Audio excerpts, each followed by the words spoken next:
Am I the a-hole for asking my sister to get lost and telling her that her pregnancy is not my problem? My 32 male have a sister Andrea, 27 female. The issue is that they have always showed her more preference. And although I was not badly treated, they hardly paid any attention to me. Because she's the golden child, I suppose. She herself treated me with disdain. Before our parents died, they left everything for her instead of splitting it with me in the will. I knew that she herself had been behind this. My parents literally told me, Andrea talked to us about how she's more deserving, and we can see how that makes sense. Do you have any objection to us giving everything to her? After all, you're older and should be more understanding, etc. I was disappointed, but just told them that I don't care and did not argue. That was a while ago. She got into some issue and had to mortgage the house, and squandered the wealth over a period of time. As she requires help now, she turned to me and asked me to help her. She's also pregnant right now. I refused and told her that I don't want anything to do with it, and that is not my problem. But she pleaded and cried so much that I felt bad. But I told her that she's got to reap what she's sown, and that is just karma getting back to her. In the end, she told me, I know how to tarnish your reputation by using this very pregnancy. In the end, I asked her to get lost and kicked her out of my house. She had shown up there to ask for help. I wonder whether I did anything, well, wrong, as she is my sister after all. Am I the a-hole? Now for the top comments. Not the a-hole. You do you. She's just going to have to figure life out herself. Thanks. It's just some people said that she's my family after all, and I got wondering. Family is an F word if it's used to abuse others. You shouldn't feel obligated to continue bailing her out. Not the a-hole. Your sister screwed you over and now wants your help? She's so used to being the golden child and getting her way that she actually thought you would favor her too. Unbelievable. My sister is also the golden child and has lied over the decades to my parents, resulting in their rejection of me. In my opinion, this is a form of murder. Like her sister, she stole my parents from my life. There is nothing okay about this. I totally get your frustration, and I'm very sorry you lost her family this way. But this is not inherently your sister's fault. It's your parents for raising the two of you this way. In the end, it's them who created this situation, by creating the monster that she is and letting her do the things she did. Not the a-hole. It sounds like she's used to having someone to bail her out, and now that your parents are gone, she expects you to take their place, especially since she has made a series of bad decisions. I suspect that even if you said just this once, if you did help her out, you would be opening the door to her constantly asking you for more and more. Exactly this. My older sister is the same way. Dad bailed her out of everything. Now that he's gone, she expects everyone else to fix her problems. She actually blamed me for not being able to keep her cat for her when I donated a kidney to another sister. Some people are just awful and not worth giving space in your brain. Next story. Am I the a-hole for telling my bully I feel no sympathy for her? There's this one girl, 17 female at school, who just got diagnosed with terminal cancer. She would bully me, 17 male, since I was 13. Usually just call me names and make snide remarks. But one time, she made fun of my dead mother, which is the one that stuck in my head for so long. It was constant and relentless bullying, and made me feel low and inferior. She stopped at 16. My guess was because her father died in a car accident and realized how she made me feel, though she never apologized. So she got terminal cancer and made some big posts on her social media and got lots of attention. When she saw me in school, she was tearful and apologized for how she treated me. Honestly, I feel nothing. I said, I don't accept your apology, nor do I offer you my sympathies, and walked away. I could hear her cry even more. My friend agreed with what I did, but all her friends gave me grief. I try to ignore them when I see them, but they just come at me like rabid animals and say stuff that I should say sorry and that I'm an a-hole. When her mother confronted me on what I said, telling me that I should have at least offered sympathy because she's dying, I only said, just means I no longer need to deal with her, then blocked them all on social media. I don't know. Maybe I was too harsh? But if I'm being honest, I don't feel sympathy for her. I worked through my resentment with a therapist, and honestly, I feel nothing for her. No hatred, but no sympathy either. When she dies, it will just be another day for me. Maybe this makes me an a-hole, but I can't help how I feel, and I spoke what I've felt, just as she did. Am I the a-hole? Not the a-hole. She was cruel to you for years. You are under no obligation to accept her apology or offer sympathy. We are in the fool around and find out era, and people need to realize there will always be consequences for their actions. Also, all these people giving YTA votes for what you said to her mother, which isn't even what you're asking judgment for, are wrong. This woman is also bullying you. Obviously, her daughter learned this behavior from somewhere, and I'm gonna say it was probably from mom. Yeah, their worlds have changed drastically over the last year, but that doesn't mean you automatically have to give them any sympathy or forgiveness. And as one commenter said, maybe she should have parented her child better. If either of them or her friends continue to harass you, especially in school campus, report every single one of them to the admin. When I was in high school, a family member who I despised because she was a truly evil person passed away slowly and painfully from cancer. It wasn't a death I'd wish on anyone. That said, I wasn't sad she was gone, and that felt wrong to me, like I should at least think good of her now. When I expressed all that to my mom, she said something that has stuck with me to this day. Just because someone dies, even if they die in a terrible way, it doesn't suddenly mean they were a good person. Similarly, this girl is suffering something awful, and it's tragic. But that doesn't automatically mean she's forgiven for everything she's done. There was a guy in high school who died after he was hit by a car, and the entire school, tiny charter school, made a huge deal about it. Offered kids time off for grieving, even had a candlelight vigil. I think his parents set up a scholarship in his name. Kids were acting distraught at the loss of poor Adrian. But to be honest, the guy was a jerk. He hated most of those kids at our high school. It was intentionally irritating to most people.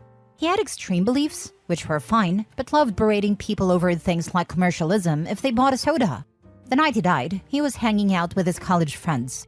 They threw his glasses into the road, and somehow he thought it was a good idea to walk blindly into the road if speed limit 45 to go get them.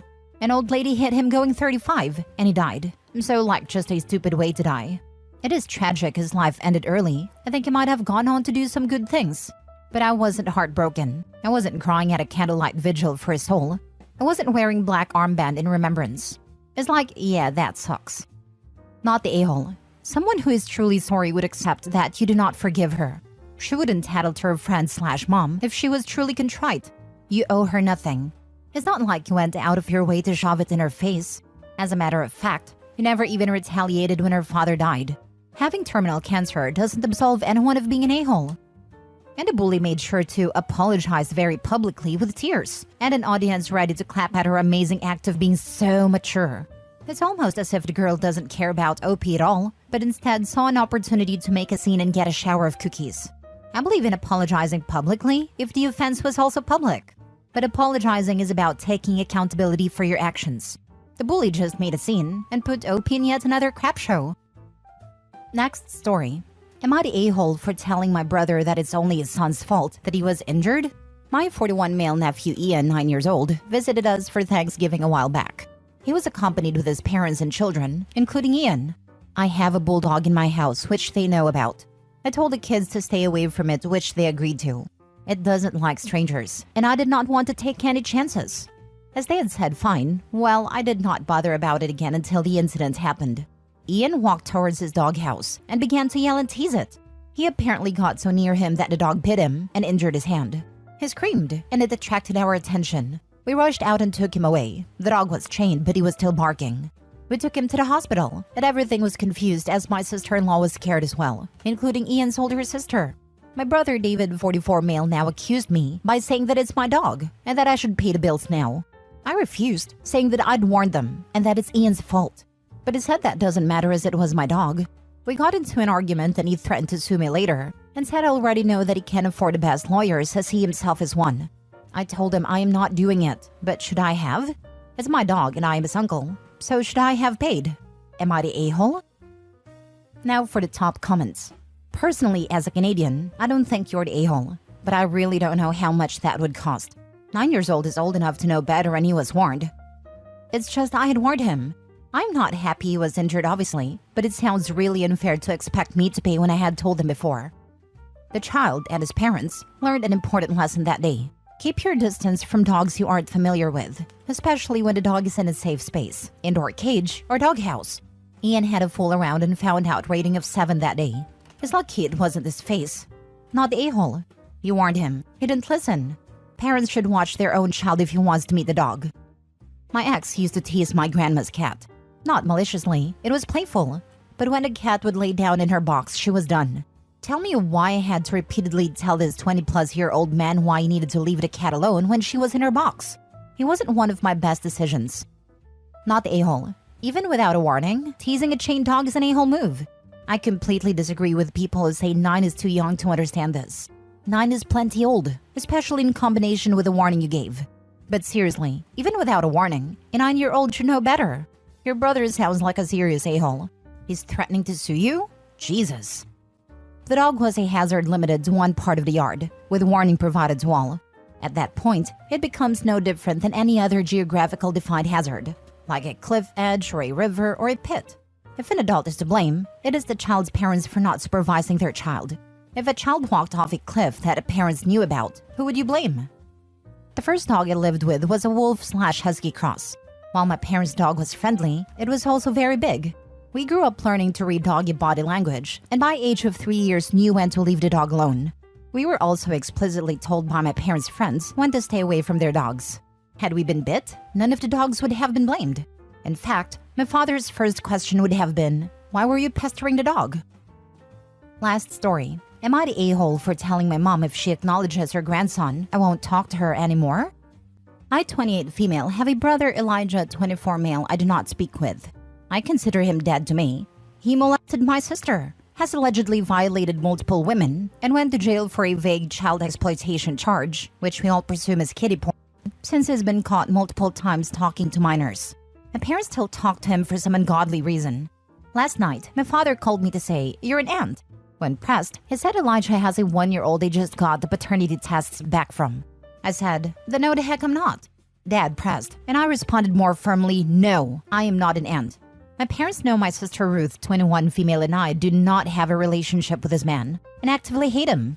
My other sister has a very distant follow on Instagram kind of relationship with him. My mom got into a fight with Ruth, who called me in hysterics, because she and my other sister weren't excited about this baby. Elijah has admittedly beaten me to everything. He got a car first, that my parents paid for. He got married and divorced first, among other things. He has gleefully made a point to beat me to life milestones. I'm engaged and planning on having children a year or so from now, and I've always wanted to have the first grandchild. That is where I think I might be the a-hole. Perhaps my judgment is clouded with bitterness.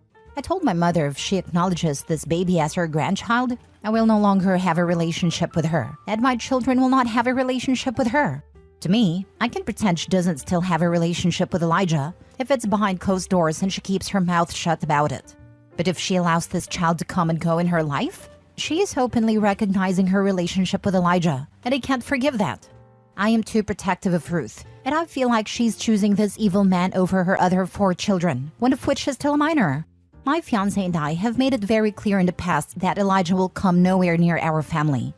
And if she acknowledges his son, she is letting him into her life openly, and we cannot tolerate that. It is both a protection of our future children and a respect for Ruth. I am tired of thinking about my mother's feelings first, and always letting her get her way. I am putting my foot down on this. Am I the a-hole? Edit. It's not even about the baby. It is about allowing Elijah another foothold back into this family. My family has a tendency to forget all past crimes once a cute baby's around. Elijah will be allowed to slip back into our lives, endangering my minor sibling and all children my siblings and I have. Yes, I'm horrible for harboring resentment against an innocent baby. But it's not even about the baby. I cannot and will not allow my sibling to be hurt, or have Ruth be subject to my parents' indifference to her pain.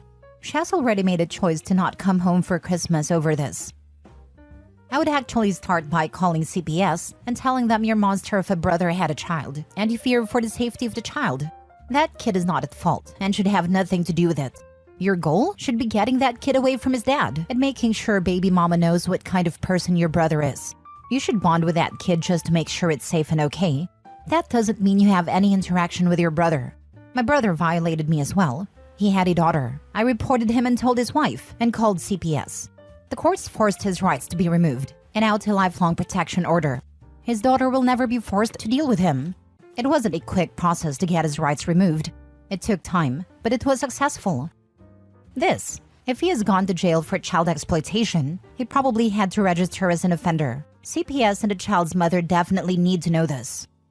I hope either the baby mama or the grandparents get full custody, with no visitation from this guy. If he likes girls and it is a baby girl, she's in danger of her being violated. If he likes girls and it is a baby boy, he will be raised to be just like his father. And take a giant leap back from this dumpster fire. I wouldn't bother with the ultimatum. Your parents are enabling someone who has done some truly horrific things. That makes them just as bad in my book. They clearly see no problem, so it's a lose-lose situation. I fear for that child, but it isn't a scenario that OP needs to be involved in. Plus, OP, do you really want to be around people like this? Would you want your future kids around this? I have spent many years, including before I found out about Elijah, wanting to cut contact with my parents. They have treated all of us like trash over the years. I said I would be out when my youngest sister graduated high school, and then they adopted my youngest brother when I was 19. Now I'm torn between going no contact and losing the brother I adore and maintaining this relationship from a distance for another 9 years. All I have ever wanted is loving parents, and I've been a fool to think they would ever change. I wanted my children to have grandparents. I love my grandparents. I wanted that for them.